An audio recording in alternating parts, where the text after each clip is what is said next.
کہ پہلے پوری ڈسٹرکٹ ایڈمنسٹریشن نے پرمیشن دی ہوئی تھی، تو اس کا مطلب یہ کہ پورا لیگلی وہ کام ہو رہا تھا. لیکن پھر وہی مسئلہ ہے کہ اس وقت تو ایک عجیب طرح کی دشمنی پھیلانا مقصود ہے. کہاں کسی چیز کو بہانہ بنا لو، کہیں کسی اور چیز کو بہانہ بنا لو. اوقاف کی ترقی نہ ہونے میں مسلمانوں کا ہاتھ نہیں. زیادہ بڑا قصور تو ہمارے ہی ہے، ورنہ اوقاف کی پراپرٹی ہمارے بزرگوں نے اتنی چھوڑی تھی کہ شاید ہم ہر اسٹیٹ میں علی گڑھ یونیورسٹی بنا سکتے تھے. افسوس یہ ہے کہ ان میں کوئی ایک بندہ ایسا نہیں ہے جو یہ کہے کہ بھئی خالی اس سے کام نہیں چلے گا. کچھ ہم کو بتانا پڑے گا کہ ہم نے کتنے ہاسپٹل بنائے، ہم نے کتنی فیکٹریاں قائم کروائیں، انڈسٹری میں ہم نے کتنی ترقی کی، ہم نے کیا کیا. یہ کچھ بتانے کو ہے نہیں ان کے پاس. خود ہار گئے، اور وہ جو کسانوں کی پارٹی تھی وہ اس کا کچھ بالکل ختم ہی ہو گیا، کہانی ختم ہو گئی. لیکن اب صورتحال بالکل بدل گئی. پچھمی اتر پردیش سے تو شاید بی جے پی کو بہت بری ہار کا سامنا کرنا پڑے. ہنگر انڈیکس آپ سوچئے، اس میں اب پاکستان، بنگلہ دیش، بھوٹان ان سے بھی نیچے چلا گیا انڈیا. اب ہم 94 پر تھے، اب ہم 101 رینک پر آ گئے. انہوں نے تو ملک کی دولت کو سب سے لے کر 2-4 لوگوں کے تجوریوں میں بھر دیا، اور ملک جس حالت میں ہے وہ ہم سب جانتے ہیں کہ تنخواہیں بند ہو گئیں، ملازمتیں چلی گئیں. تو یہ بات ہر ایک کے ذہن و دماغ پر سوار ہے. لوگ بہت پریشان ہیں. نماز کا معاملہ پچھلے 2 مہینے سے تقریباً کافی چرچا کا وشے بنا ہوا ہے. پرشاسن نے 37 جگہوں کی پرمیشن دی ہوئی تھی پہلے، لیکن کورونا میں جس طرح سے ساری مساجد بند تھیں تو نماز وہاں بھی بند ہو گئی تھی.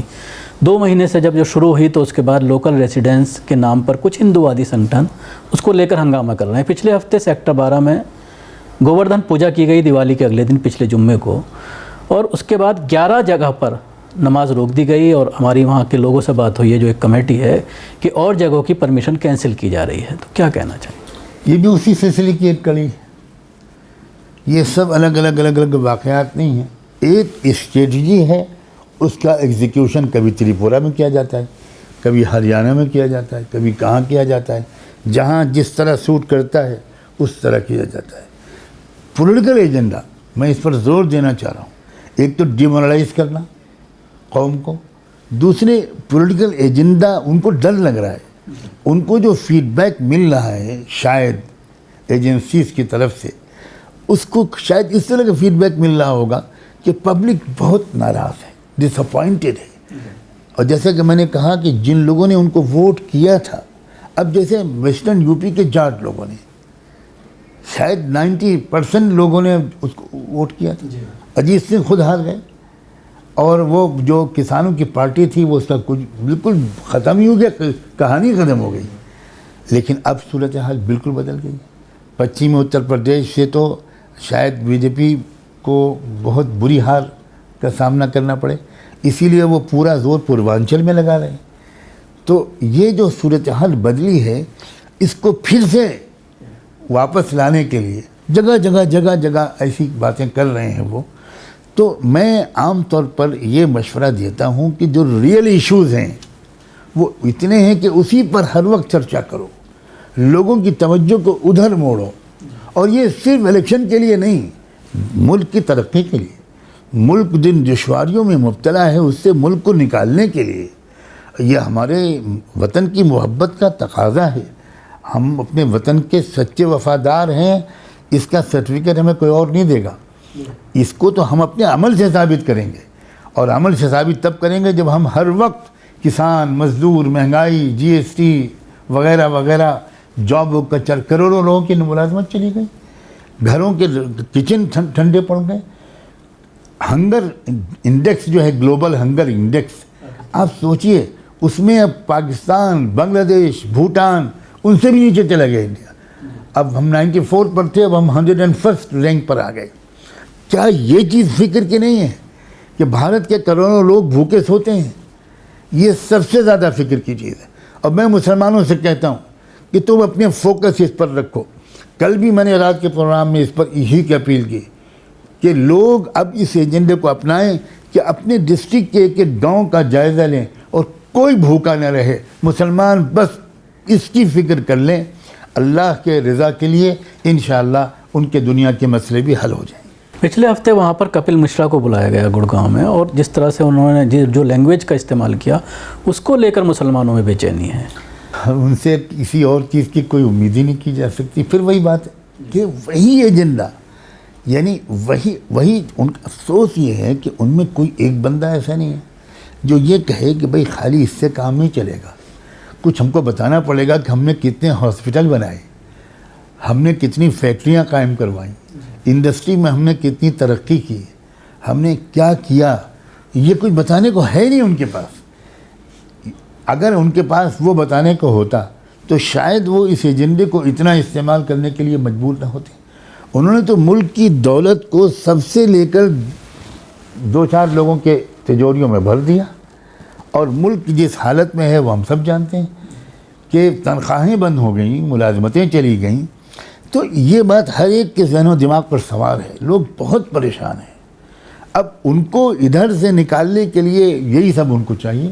کھلے میں جو نماز پڑھنی پڑ رہی ہے اس کی وجہ یہ ہے کہ مساجد نہیں ہے وہاں پر، اس میں کہیں نہ کہیں وقف بورڈ کے لوگ بھی ذمہ دار ہیں۔ 1100 ایکڑ زمین گڑگاؤں میں بتایا جاتے ہیں جو آفیشیل ریکارڈ میں ہے، اس میں سے 80% زمین پر قبضہ ہو گیا ہے، لوگوں نے بڑی بڑی عمارتیں قائم کر دی ہیں، اس میں کچھ مسلمان بھی ہیں، کچھ سرکاری عمارتیں بھی ہیں۔ 5-7 مساجد ایسی ہیں جس میں بحثیں پل رہی ہیں، ان کی آباد کاری نہیں ہو پا رہی ہے، سرکار کہیں نہ کہیں اس میں روڑے لگا رہی ہے۔ تو وقف بورڈ کی اگر ہم بات کرتے ہیں، وقف بورڈ باقاعدہ صرف مسلمانوں کے ذریعے ہی چلائے جاتے ہیں، چاہے کسی بھی اسٹیٹ میں ہوں۔ چیئرمین حالانکہ پولیٹیکل پوسٹ ہوتی ہے اور اسی پارٹی کا چیئرمین ہوتا ہے، تو کہیں نہ کہیں ہم لوگ خود ذمہ دار ہیں اس کے لیے۔ بڑی حد تک ہم لوگ ذمہ دار ہیں، صرف کہیں نہ کہیں نہیں، بڑی حد تک ہم لوگ خود ذمہ دار ہیں۔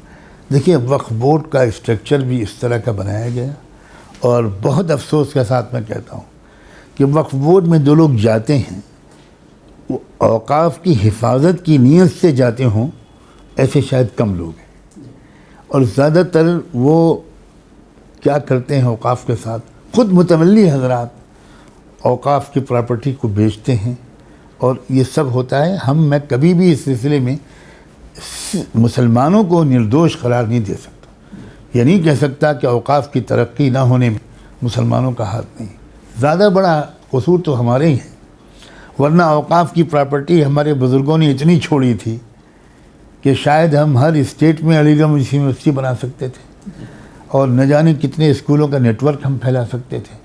لیکن یہ یقیناً بہت ہمیں تسلیم کرنا چاہیے، اور جلد از جلد اوقاف کی بقیہ جائیدادوں پر ڈیولپمنٹ کا کام شروع کرنا چاہیے، ورنہ ابھی ریسنٹلی جو سینٹرل گورنمنٹ کی طرف سے بات آئی ہے کہ ہم اوقاف جس وقف کی زمینیں ہیں ہم اس کو خود ڈیولپ کریں گے، تو اب ڈیولپ کرنے کا مطلب یہ ہوا کہ اب وہ وقف کی ملکیت سے نکل گئی، گورنمنٹ کے انڈر میں آ گئی، تو یہ تو بالکل آخری اسٹیپ ہے۔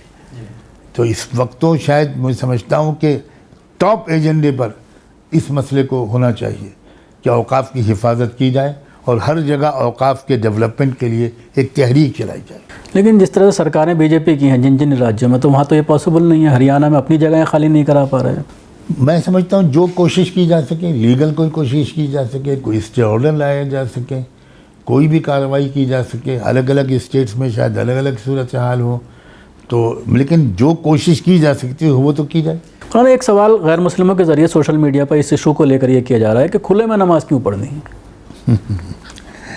ان کو اصل میں یہ سمجھتے ہیں وہ کہ جس طرح ان کے لیے ہر جگہ پوجا ارچنا کرنا ممکن نہیں ہے، تو یہ اسلام میں اللہ کے رسول صلی اللہ علیہ وسلم نے اتنا صاف لفظوں میں کہا ہے کہ میرے لیے، میری امت کے لیے پوری زمین کو عبادت کے لیے بھی درست قرار دے دیا اللہ نے، اور پاکی حاصل کرنے کے لیے بھی۔ تو یہ زمین جو کسی کی ملکیت نہیں ہے یا کسی مالک کو آبجیکشن نہیں ہے، جب تک کوئی مسجد نہیں بن جاتی وہاں پر ہم نماز پڑھ سکتے ہیں۔ نہ شریعت اس کی خلاف بولتی ہے، نہ قانون اس کے خلاف بولتا ہے، بلکہ آپ خود بتا رہے ہیں کہ پہلے پوری ڈسٹرکٹ ایڈمنسٹریشن نے پرمیشن دی ہوئی تھی، تو اس کا مطلب یہ کہ پورا لیگلی وہ کام ہو رہا تھا۔ لیکن پھر وہی مسئلہ ہے کہ اس وقت تو ایک عجیب طرح کی دشمنی پھیلانا مقصود ہے. کہاں کسی چیز کو بہانہ بنا لو, کہیں کسی اور چیز کو بہانہ بنا لو. شکریہ مولانا ہم سے بات کرنے کے لیے. تھے مولانا خلیل الرحمان سجاد نعمانی صاحب, جنہوں نے مسلم مسائل کے مختلف پہلوؤں پر ہم سے بات کی, مختلف امور پر ہم سے بات کی اور اپنی بے باک رائے رکھی.